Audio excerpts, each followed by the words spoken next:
उन्होंने प्रत्यक्ष चुनौती दी है सर कि भारतीय जनता पार्टी ये बताए कि 4 साल में उन्होंने शुरू करके स्वयं का काम कोई पूरा किया है। मैं तो बता रहा हूँ ना कि जो काम हमने अब शुरू किए तो आखिर हमारे इस टर्म में होने हैं, कुछ अगले टर्म में होने हैं। जो छोटे काम वो तो सारे साथ साथ होते हैं। करनाल के विकास के काम सारे हमने जितने कराए हैं, छोटे काम सारे हमने कराए ही हैं। सड़कों के काम कितने हुए हैं?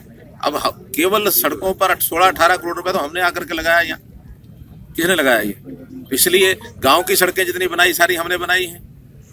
कम से कम 70-80 काम ऐसे इस विधानसभा के हैं जो हमने शुरू किए और कोई पूरा हुआ, कोई अब चल रहा है, कोई आगे हो जाएगा।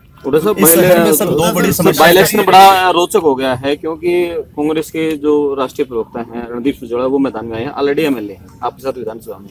उधर से नई पार्टी के जो चौटाला परिवार से इस से आप मुकाबला किससे मानते हैं इन दोनों पार्टी से? बीजेपी, भारतीय जनता पार्टी की जीत मानता हूँ मैं जी। जब भारतीय जनता पार्टी की जीत मानता तो मुकाबला क्यों मानूं? किस पार्टी को सेकंड नंबर में मानते हैं? सेकंड और थर्ड की लड़ाई उनकी दोनों की चल रही है, जजपा की भी और कांग्रेस की भी। उनको ये है कि आगे आने वाले समय में कम से कम विपक्ष की अपनी कुर्सी किसी को मिल जाए, क्योंकि जिसके पास विपक्ष की है वो तो खो बैठा।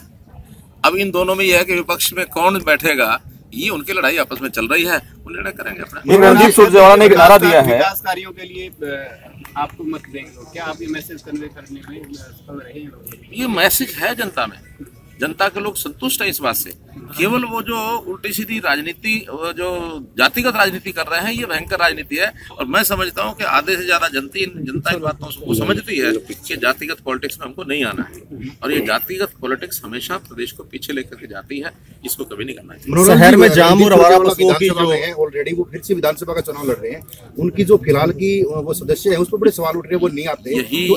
यही विडंबना है और यही उनका जो एक टोटा है, जिसको मैं टोटा कहूंगा अपनी भाषा में, कि उनके पास उनको कैंडिडेट नहीं मिला।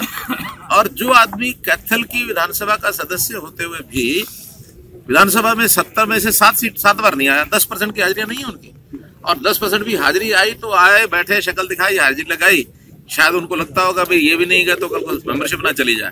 तो इस प्रकार से मैंने हरियाणा के इतिहास में, देश का तो मुझे पता नहीं, हरियाणा के इतिहास में ऐसा कोई बाई इलेक्शन नहीं देखा जिसमें विधानसभा के इलेक्शन में विधायक खड़ा हुआ। हाँ, विधानसभा के इलेक्शन में सांसद खड़े होते रहे, उनको अपना हाउस बदलना है, या लोकसभा के बाई इलेक्शन में विधायक खड़े होते रहे, उनको हाउस बदलना है। लेकिन जिसको हाउस नहीं बदलना, एक विधानसभा के बाई इलेक्शन में विधायक खड़ा हो रहा है, ये लोकतंत्र का मजाक है। सर, आवारा पशु और टूटी सड़कें, जाम, ये मुख्य समस्या इस शहर की। देखिए, कुछ समस्याएं तो लगातार चलने वाली हैं।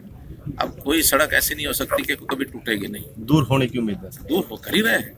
दूर होने में तो सड़कों के जो रिपेयर हो रही है, नए बनने वाली नहीं हो रही हैं। और जब नई सड़कें बनती हैं तो उस समय कहीं ना कहीं इस प्रकार के विषय तो आते ही हैं कि उसमें लोगों को असुविधा होती है।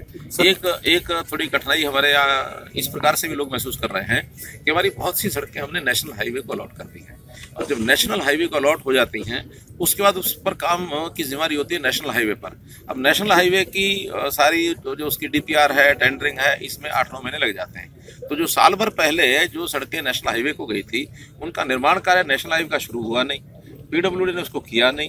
अब हालांकि PWD को हमने निर्देश दिए हैं कि जब तक नेशनल हाईवे उसको बढ़ाने के लिए नए टेंडर यानी अलॉट नहीं करता, जब तक वो नया ठेकेदार शुरू नहीं करता, तब तक रिपेयर का काम PWD करेगी।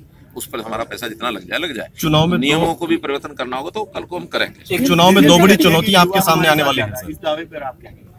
देखिए, युवा हमारे साथ भी है, उनके साथ भी है। ऐसा नहीं कि युवा नहीं होता। युवा आज प्रदेश की और देश की एक यानी आवाज है, और उसमें हर आदमी अपने अपने हिसाब से युवाओं को आकर्षित करता है। हमने युवाओं को रोजगार के नाते से आकर्षित किया है। हमने रोजगार के प्रबंध उनके किए हैं। पहली बात तो कि जितना पिछला बैकलॉग था उसको पूरा करने के लिए लगे हैं। लगभग 80,000 नौकरियों के आवेदन यानी हमने मांग ली है, जिसमें से कोई 38,000 नौकरी हम दे चुके हैं। बाकी 38-40,000 अगले आने वाले समय में 18,000 का रिजल्ट तो कभी भी D ग्रुप का ये कभी भी आ सकता है। तो इस नाते से नौकरियां हम पर्याप्त दे रहे हैं। इतनी नौकरियां पिछले 5 साल के एक कार्यकाल में, पिछले 3 कार्यकाल में नहीं हुई।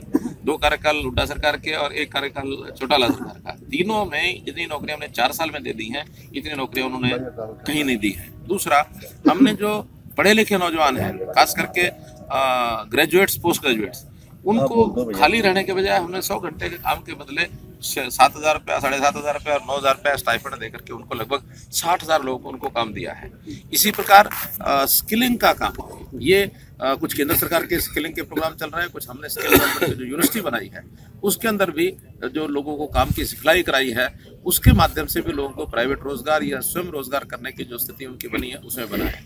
उद्योग हमारे यहाँ जो आया है लगभग 20,600 के आसपास जो लघु उद्योग है, छोटा उद्योग, वो इस प्रदेश में आगे बढ़ा है, जिसके अंदर 1,40,000 के आसपास लोगों को काम मिला है। तो इस हिसाब से हम 2.5 लाख लोगों तक अवसर जो है प्रदान करा चुके हैं। कोई सरकार ने सारी नौकरी दी ऐसा नहीं है, सरकार दे भी नहीं सकती। सरकार के पास साल की नौकरियां होती हैं 20-30 हज़ार, इससे ज्यादा नहीं होती हैं, बल्कि 20,000 में ज्यादा कह रहा हूँ। जितने लोग रिटायर होते हैं उसके बाद एक 5-10% और नए सर्जन होते हैं। इसलिए सरकारी नौकरी की बजाय लोगों को रोजगार का अवसर मिले, उस नाते से हम प्रबंध कर रहे हैं। और मैं समझता हूँ आगे आने वाले समय में जो हमारी नीति बन गई है, कोई युवक बेरोजगार नहीं रहेगा, इस नाते हम आगे काम कर रहे हैं। सर, लोकतंत्र सुरक्षा पार्टी के कुछ नेता आपसे 2 दिन पहले दिल्ली में मिले हैं। कल राजकुमार सैनी ने ये कहा है कि इस तरह की अफवाह भाजपा की तरफ से फैलाई जा रही है कि उसके नेताओं को खरीदा जा रहा है, तो क्या इस पे बीजेपी का क्या स्टैंड है? अपने मन से कोई भी लोकतंत्र में आता है तो हम उसको स्वीकार करेंगे, और भाई कोई हमारे यहाँ से जाता भी है तो राजकुमार सैनी जाएगा तो हम रोक भी नहीं सकते। सर सुरेंद्र